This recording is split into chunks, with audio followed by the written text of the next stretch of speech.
بسم اللہ الرحمن الرحیم۔ پیارے دوستو، آج ہم ایک ایسے نبی کا واقعہ پڑھیں گے جنہوں نے سخت ترین آزمائشوں میں بھی اللہ تعالیٰ کا دامن نہیں چھوڑا۔ یہ واقعہ ہمیں صبر، شکر اور اللہ کا بھروسہ کرنے کا درس دیتا ہے۔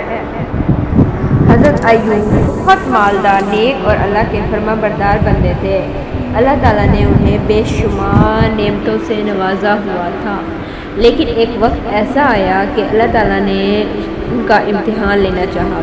آہستہ آہستہ ان کا مال ختم ہو گیا، کھیتیاں تباہ ہو گئیں اور ان کے جانور بھی ہلاک ہو گئے۔ پھر ان کے بچوں کا بھی انتقال ہو گیا۔ اس کے بعد حضرت ایوب ایک سخت بیماری میں مبتلا ہو گئے۔ اتنی بڑی مصیبتوں کے باوجود حضرت ایوب کی زبان پر کبھی شکوہ نہیں آیا۔ وہ ہر وقت اللہ کا ذکر کرتے اور فرماتے، میرا رب جو کرتا ہے بہتر کرتا ہے۔ لوگ ان سے دور ہونے لگے، لیکن ان کی وفاداری زوجہ حضرت رحمہ رضی اللہ تعالیٰ عنہ ان کی خدمت کرتی رہی۔ سالہ سال گزر گئے مگر حضرت ایوب نے صبر کا دامن نہ چھوڑا۔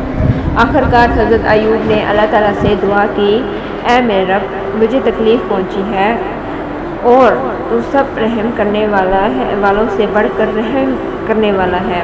اللہ تعالیٰ نے ان کی دعا قبول فرمائی اور حکم دیا کہ زمین پر پاؤں مارے۔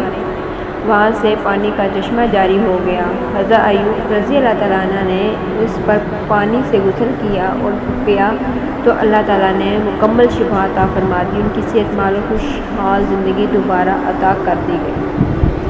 مصیبت میں صبر کرنا مومن کی نشانی ہے۔ اللہ تعالیٰ اپنے صابر بندوں کو کبھی ضائع نہیں کرتا۔ مشکلات کے بعد آسانی ضرور آتی ہے۔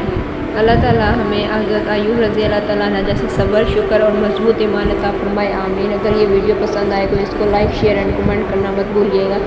جزاک اللہ۔